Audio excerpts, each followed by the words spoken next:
is Bean to Barstool, a podcast that looks at the intersections of craft beer and craft chocolate. My name is David Nilsson. I'm a professional beer writer and an advanced cicerone, and the creator and host of this show. The music for this episode is by my dear friend, indie folk musician Anna P.S. You can find out more about Anna's music in the show notes or at her website, annapsmusic.com. You can find links and information about our guests in the show notes as well. I hope you enjoy this episode of Bean to Barstool.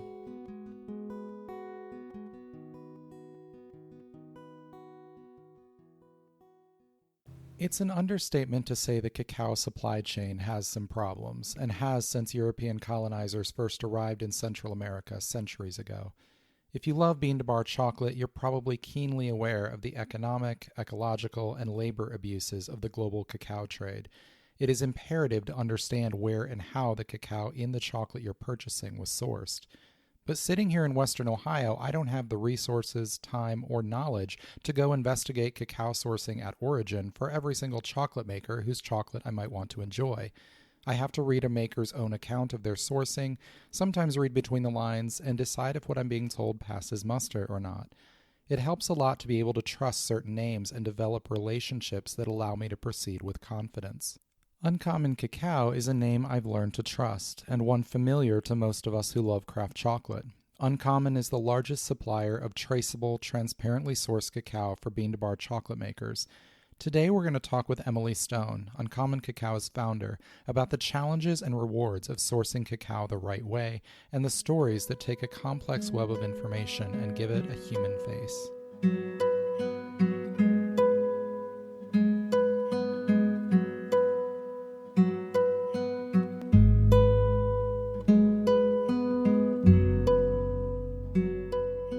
In this episode, we'll talk with Emily Stone, the founder and CEO of Uncommon Cacao, a group of transparent trade cacao operations with offices in the US and Europe and operations at numerous cacao origins. Uncommon supplies cacao for hundreds of bean-to-bar chocolate makers and, indirectly through their bean-to-bar partners, quite a few craft breweries as well. Emily is passionate about the people and stories behind these cacao origins, and here we talk about those origins, what led Emily to start Uncommon, and the importance of full two-way transparency in the cacao supply chain. I hope you enjoy this episode of Bean to Barstool.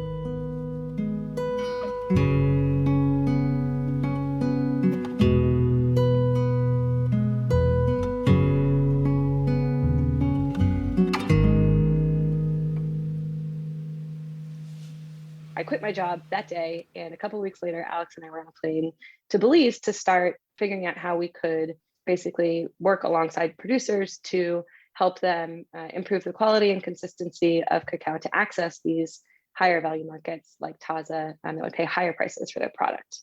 That's Emily Stone, founder and CEO of Uncommon Cacao, talking about the moment she decided to begin a new career helping cacao farmers get a fair price for their product and helping bean-to-bar chocolate makers source and purchase quality cacao with confidence.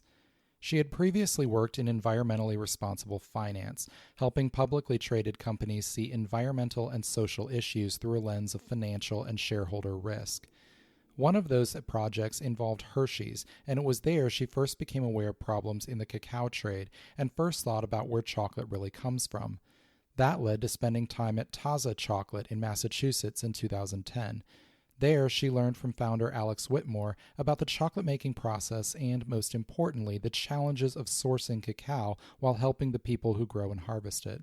Here she tells the story that led her from those early conversations to founding what would eventually become Uncommon Cacao. I started Googling, and that Googling ended up landing me in the factory of Taza Chocolate in sort of mid-2010. And I sat down with Alex Whitmore, who was the founder of Taza Chocolate, and I wanted to learn from him, how Taza's sourcing practices were different. They were very much in the sort of pioneer stage of the budding bean-to-bar chocolate movement in the US. And Taza had a lot of communication around going beyond fair trade certification, using more of a direct trade approach, working with producers and really focusing on quality and paying higher prices for better quality. So I loved what they were doing. And Alex mentioned that he had recently been down to Belize and had met with cacao producers there that were essentially sort of locked into a monopoly of a 25-year arrangement with Mondelez that had started as a really nice sort of small producing country working with a small chocolate company, Green and Blacks at the time, was the first ever organic chocolate company. That relationship had developed into Green and Blacks being acquired by Cadbury's and then Kraft and then turning into Mondelez. And so, basically these cacao producers in Belize were selling what had the potential to be excellent quality cacao to a commodity buyer that was paying them just standard, certified organic fair trade prices, but very low compared to what other producers of higher quality were being paid elsewhere in the world. And so Alex was really interested in buying cacao from Belize. I was really interested in getting involved in the industry. And so I quit my job that day. And a couple of weeks later, Alex and I were on a plane to Belize to start figuring out how we could basically work alongside producers to help them improve the quality and consistency of cacao to access these higher value markets like Taza that would pay higher prices for their product. So that was how it all got started. That was in October of 2010 was when I eventually ended up moving to Belize. And the original idea with Maya Mountain Cacao in Belize, which was Uncommon Cacao's first company, it's still part of the Uncommon Cacao group, was really to introduce the innovation of centralized post-harvest fermentation and drying. When I moved to Belize, all of the producers were still fermenting and drying at home, which meant a huge headache for them. It was basically a 2 to 3 week process that entailed usually fermenting cacao either in a box inside the producer's home or just outside their front door. Fermenting cacao, if you've ever smelt it or been around it, is not necessarily something that you want inside your house. It attracts bugs, it has really strong smells. And then they were drying cacao on tarps, pieces of zinc roofing or other flat surfaces around the home. And so it was a real headache for producers to manage. Typically, these were subsistence farmers who had other crops to take care of. And so managing the post-harvest process was challenging. And then the quality of the product was also very inconsistent. And so no one had really done this centralized fermentation and drying in Belize before. We felt there was a great opportunity to, help producers really learn and capitalize on the potential of flavor in that cacao. And so it worked. It took a few years to really sort of build that up, but we ended up becoming the largest exporter of cacao in Belize within the first 3 years or so. And for producers, this was a huge win. And farm gate prices were going up. They were able to sell cacao the same day they were harvesting it, and we were able to access what was at that time the burgeoning craft chocolate market. So our first customer was actually Mast Brothers Chocolate. They bought some of that first container that we shipped up along with Taza, and then we also sold to Dick Taylor, Dandelion chocolate, Raaka chocolate, Ritual chocolate. Those were all sort of our initial pioneer partners for Maya Mountain in Belize, many of whom are still working with that bean today. And over the next few years, the craft chocolate market exploded. This movement just really gathered a lot of steam as craft chocolate operations started popping up in every single state in the US and all over the world. And so for a lot of these new chocolate makers, they would go to Taza to ask, Taza, where are you getting your beans? There was a lot of word of mouth sort of communication around where the beans come from and how to access them. And so Maya Mountain became the first sort of origin of choice for a lot of these new chocolate makers. But Belize is a really small country. We were producing a couple containers of cacao per year, and there was very limited ability to grow that quickly.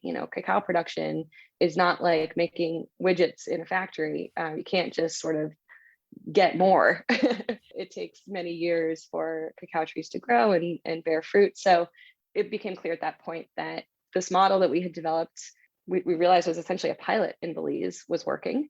Producer annual revenues were increasing, and producers were really motivated to plant cacao and produce cacao for the first time in many years after experiencing a structure of an industry that didn't really work for them. And at the same time, we had a waiting list of dozens of chocolate makers who wanted to use this cacao, and we saw that this was really just the beginning of a movement that was going to grow quite a bit. So in 2014, we expanded into Guatemala. I started backpacking around primarily Alta Verapaz and meeting with different producer associations and understanding sort of what the landscape looked like there was a lot more cacao just on the trees in Guatemala, but the exports in Guatemala, basically no one had been exporting specialty cacao out of Guatemala since essentially pre-colonial times, or colonial times, pre-independence times.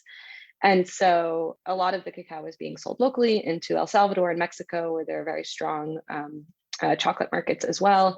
And so there was a huge opportunity here.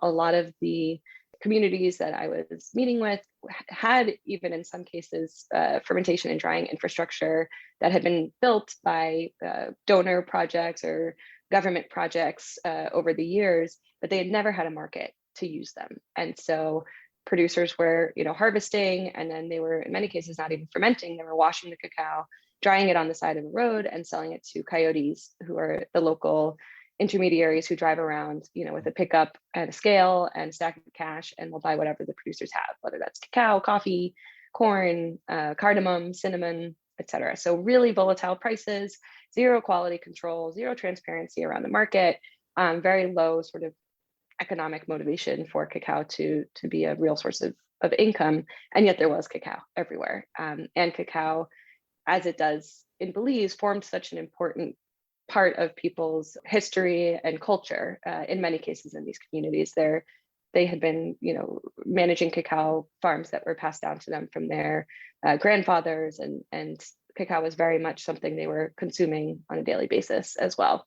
So there was a lot of interest from these communities in accessing an international market. We developed Cacao Vera Paz there in over the course of 2014 and started exporting to the US as well. And so I lived in Central America, in Belize and Guatemala, from 2010 until 2017. And then Uncommon Cacao, which is probably what you're most familiar with in terms of our US operation, got started in 2016. And that really formed as a mechanism for us to be able to directly offer the cacao that we were producing alongside the growers in Belize and Guatemala to chocolate makers, to our customers, and to be able to deliver very much a continued, promise of quality, transparency, customer service to the chocolate makers who were trusting in the product that we were growing. When we opened Uncommon Cacao in the US in 2016, it also enabled us to start opening up our sourcing to additional countries as well. And so the first countries we started working with outside of Belize and Guatemala were Haiti, the Dominican Republic, and Colombia. And today we're sourcing from over 7,000 smallholder producers across over 14 countries. And we have operations in Belize, Guatemala, the US, and Europe. So in 2021, we opened an office in Europe, serving our customers on that continent. And is that model that you use with Maya Mountain of kind of aggregating all of that post-harvest processing into one place, is that what you use in most of these places, or is there variance in how that sourcing works? In most of the cases, centralized post-harvest processing is, the rule, and is absolutely critical. I think when you're talking about getting a consistent flavor profile and a consistent quality, with the existing diversity of genetics and farming practices that are prevalent across so many different origins, having that centralized post-harvest processing enables that consistent quality. And so across, in Belize and Guatemala, for sure, it's all essentially fermented and dried. And in most of the countries where we source, that is also the case. I will say in some countries, for different reasons, it's either illegal or impossible for that centralized processing to happen. Ghana, for example, is one place where we source where the cacao is still fermented and dried on individual growers' farms. And that is because in Ghana, the industry is managed through a government entity called COCOBOD, and COCOBOD enforces that only dried cacao can be bought and sold. And it's bought and sold. It's basically purchased by the government in Ghana and sold by the government. And so that, in Ghana, we've been able to find amazing partners who are able to produce a really high quality and consistent cacao, even without that centralized post-harvest step. And then in other places, for example, in Bolivia, where we source a wild harvested or gathered cacao, just the logistics of these chocolatales, or very dispersed, sort of groves of endemic cacao growing essentially wild in the Bolivian Amazon. They're very far away from each other. It's very remote. And so a lot of that is maybe, a couple gatherers will work together on the fermentation and drying, but a lot of it is individually fermented as well. And with the ethics concerns in global cacao, what do you do on the ground to be able to ensure that everybody's being taken care of along the path here? We'll be right back. Hey everyone, Final Gravity Issue 5 is now available in the shop on beantobarstool.com. This 5th issue of our zine telling personal, human-centered stories from the world of beer is full of great articles. Bano Segudu tells the story of the South African beer style Umkombothi, poignantly explaining its role in her culture and the importance in her family's celebrations and milestones. Maria Krugliak writes about discovering the Portuguese half pint after moving to Portugal during the COVID-19 pandemic. Amanda Bruns and Obakeng Malope discuss the water spirit Mamuhaswa and the collaboration beer they brewed in her honor. These and numerous other stories fill the 56 pages of this zine. We've expanded it and added a few features for this issue. It's full color, full of lots of beautiful photography and art. Definitely check this out. It's on beantobarstool.com/shop. You can purchase this issue or subscribe, and you can always support us on Patreon and get extra perks as well. Cheers.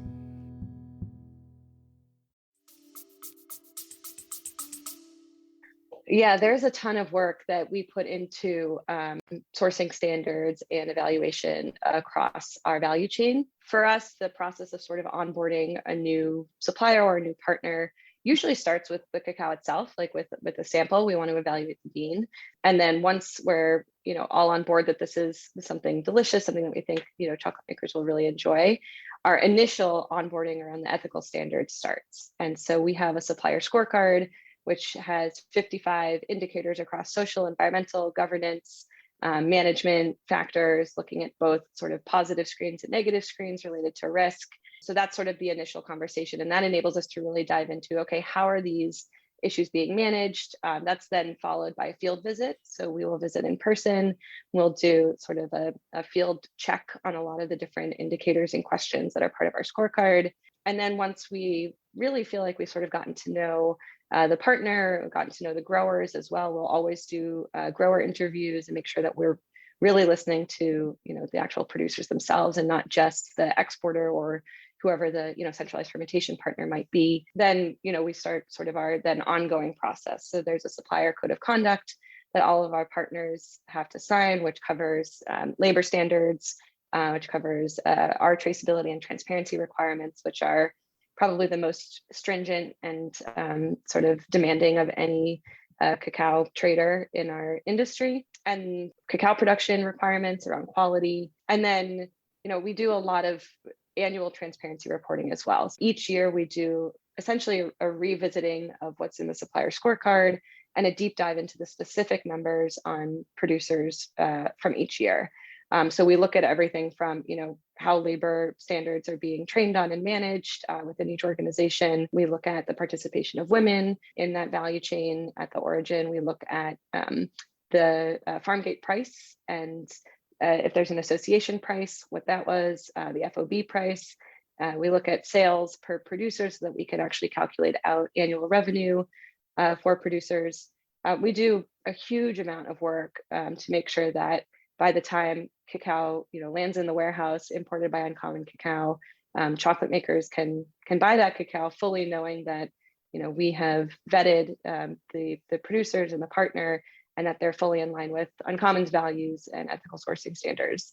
That said, I really disagree with the generally, I think, promoted concept that producers are essentially guilty until proven innocent, that, we have all these global north standards and demands that we insist producers comply with. And so, our goal with transparency reporting and with the vetting that we do with the supplier scorecard is really to understand our partners and their operations and their challenges as best as possible so that we can be the best partner that we can be to them.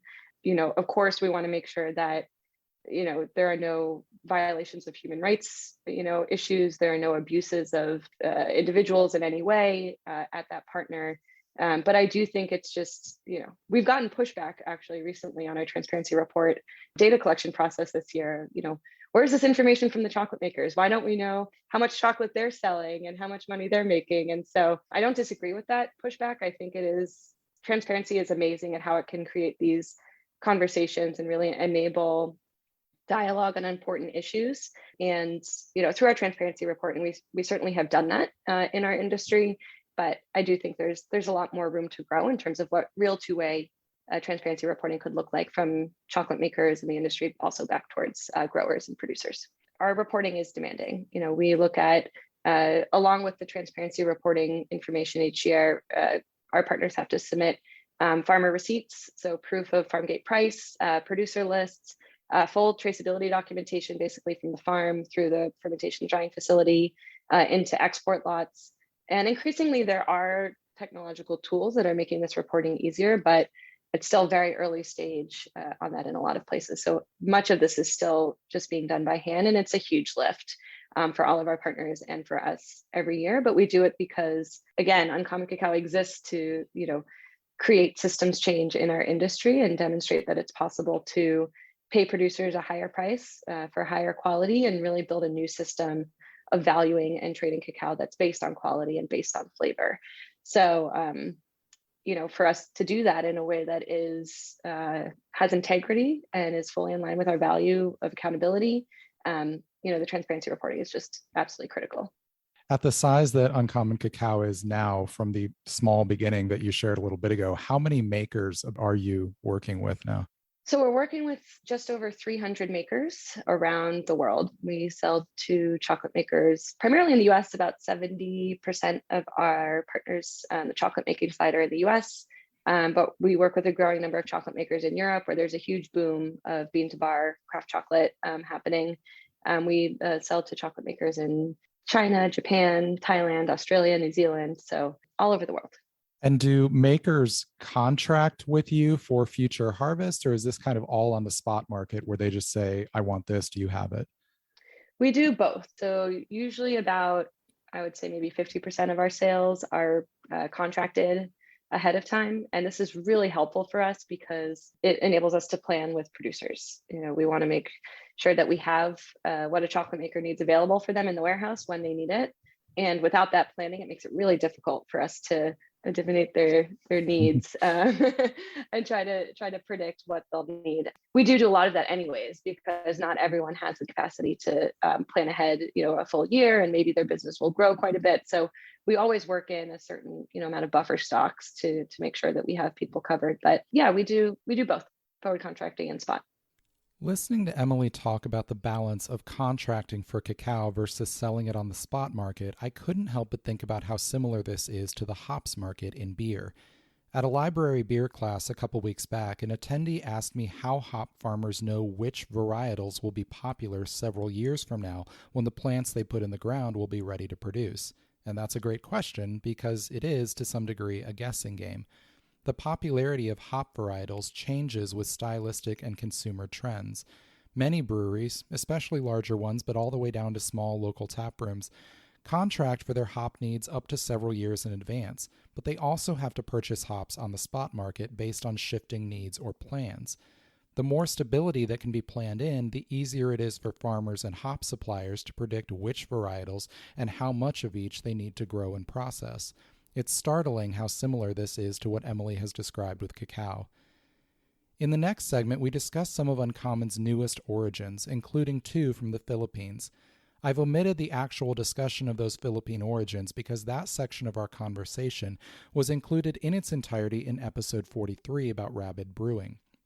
You might recall Bean to Barstool brewed a collaboration chocolate beer with Rabid called Crown of Horns that was the first beer ever brewed with Uncommon's new Philippine Malinabulong origin, which we sourced through Ethereal Confections. I'll include a link to that episode in the show notes if you want to hear more about these exciting new Philippine beans. Here's the rest of our conversation. So you recently brought on some exciting new origins. I saw you recently announce, I believe, a new Peruvian origin, and then you got We a couple new from the did. Philippines. Yes, the chuncho cacao, which is this really cool. It's so chuncho is actually a its own genetic cluster. So there was a study that came out by Motomayor in 2010, I believe it was, about 10 years ago, that started to identify these different genetic clusters of cacao that sort of breaks apart this traditional notion of Criollo, Forastero, and Trinitario as like, the holy trinity of cacao genetics. It's pretty widely accepted at this point that that is not the case. There's so much more biodiversity and complexity. And so chuncho is a cluster of unique genetics. The bean size is quite small, so it's somewhat similar to the wild harvested Bolivia that we currently source, but it's a really beautiful flavor profile. It's got notes of like fudgy brownie, so like again, a really nice chocolatey base note, which we have seen over the years, especially having started in Belize and Guatemala, where the cacaos are really fruity. Belize is like pineapple and raisin. Guatemala is like lemon and grapefruit and strawberry. Finding cacaos that are, through both the genetics and the post-harvest, processing, are really able to tap into a chocolate note, but also have the complexity around it. Like that, it's just such a winning combination for chocolate makers, for brewers. It's what the people want. And so we love when we find beans like that. And chuncho is certainly one of those. So yeah, the flavor notes are, fudgy, brownie, cashew butter, and orange blossom are sort of our headline flavor notes. It has a really nice floral character that, has this almost like light citrus note. So it's sort of like an orange blossom type of floral that super delicious.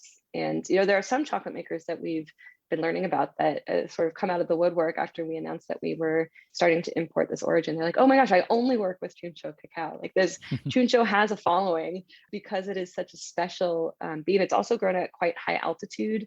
It's not from the Amazonian part of Peru. It's from closer to the Andes near Quillabamba. And so, yeah, it's just a really unique bean. It's a fantastic flavor profile, and I can't wait to see it being used by chocolate makers. Do you have any origins on the horizon that you're able to share? Our supply chain manager was just down in Ecuador onboarding 2 new partners that we will be working with in Ecuador. It's cool because they both represent kind of different ends of the spectrum of, not ends of the spectrum, but different places on the spectrum of what's happening in Ecuador.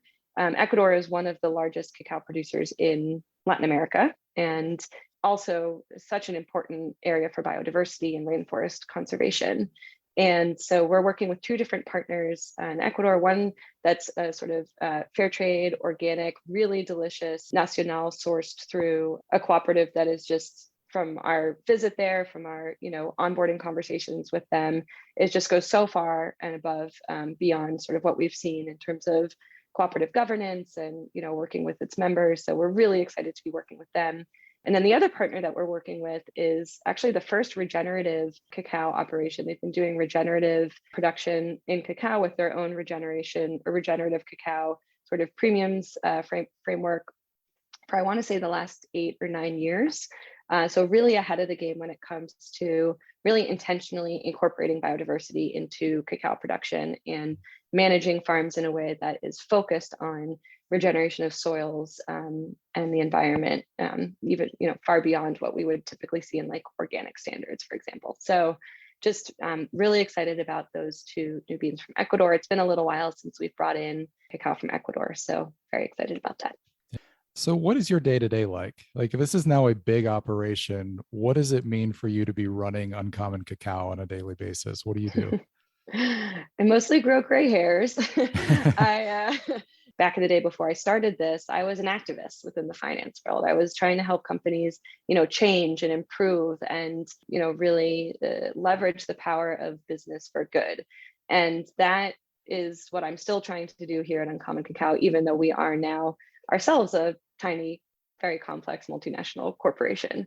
And so I spend, every day looks different. I do spend a lot of time managing our team. We have 19 folks on the team across 4 countries. There are 5 languages spoken in our business every day. There are a lot of moving pieces. We really are working from the farm level, through to, hundreds of chocolate factories every day. And so for me, it could mean anything from, working with some of the chocolate makers that we work with to, plan for their upcoming, product releases, make sure we have the beans that they need and, that we're on the right page in terms of the release schedule and logistics. It could mean, joining a supplier scorecard conversation and sort of making sure that we're asking the right questions and sort of diving deeper.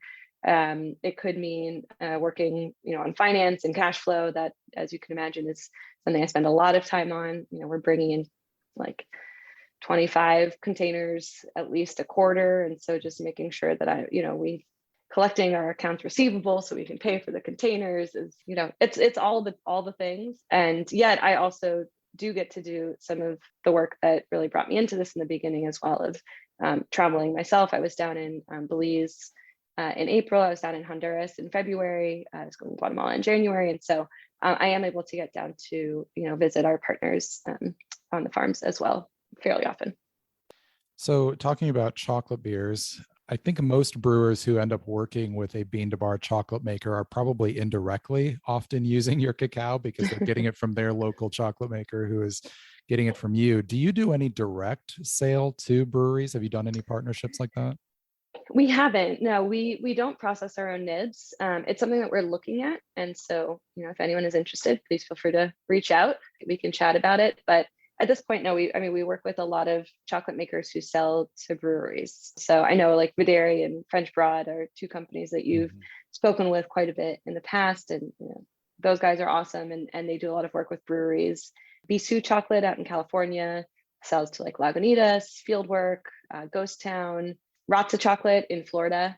They sell to Brighter Days Brewing. I think you've spoken with Sarah in the past. And then Ethereal Confections out of Illinois also does a ton of work with brewers, And there's a chocolate company in Germany that buys from us that is also selling to brewers in Munich, which was cool to learn about. So yeah, Higgins Ale Works and Hopsylvania in Munich are both using Tumaco nibs. I have heard about Higgins Ale Works. I think they reached out to me about it. I haven't had a chance to try any of their beer though. So nice. Hopefully one of these days I can track it down. What story is Uncommon Cacao telling? Uncommon Cacao is really telling the story of the power of connection. Every single bean that a chocolate maker uses in their factory, sourced from us, has been connected to so many different humans and individuals across the value chain, from the grower who picked the pod, scooped out the beans with his hand or her hand, put it in a bag or a bucket, then dropped it off at the fermentation facility. And then there were, fermentation and drying teams that very carefully and intentionally, managed the fermentation and drying process, and then bean sorters and selectors, administrative teams, and then warehouse teams and Uncommon Cacao. Like there are just so many different people involved in this value chain, and Uncommon has the immense privilege and responsibility of sharing that work and representing that work, to chocolate makers and to the market. And so that is the story that we are always trying to tell. Is it's not about us, it's really about all of these people who are, responsible for creating this amazing product, which is a product in itself. It's not just a raw material. Cacao itself, there's so much work, there's so much love, and so much intention that has gone into crafting that bean or that nib to taste and behave just the way that it does in the chocolate making process or in the beer making process. And so, all of the work that we put into quality control, ethical sourcing, transparency reporting, logistics, customer service, all of that is meant to contribute to when you get that bean or that nib in your hand in your factory, like you just feel that love, you feel that intention, you feel the focus on quality, and that then transforms into a product that will captivate and enamor the people who try it. I think that's how this will really work in the long run. This is how we build a real change in the cacao industry and in the chocolate industry, is by helping people fall in love with the beauty of chocolate and the beauty of cacao, and thus having the desire to dive deeper, the interest in learning more, that drive for connection to where this product really comes from. Because there's so much education that still has to happen to the consumer. And I think we just have to start from that place of, this is so delicious, I love it, I want more of it, and I want to know more about it. That's great. Thank you so much for sharing some of your story with us today, Emily. My pleasure. My pleasure. Thank you so much for having me. It was a real honor and privilege to be here. Despite the relatively large size of Uncommon Cacao, the company is still about individual people, places, flavors, and stories. In every episode, I ask chocolate makers or brewers what story their creations are telling, and it's amazing to think of how many of those stories involve the stories Emily Stone and her partners through Uncommon Cacao are telling. I'll put links to the Uncommon Cacao website and social media platforms in the show notes. Thanks again to Emily for coming on the show, and to all of you for listening. I hope you enjoyed this episode of Bean to Barstool.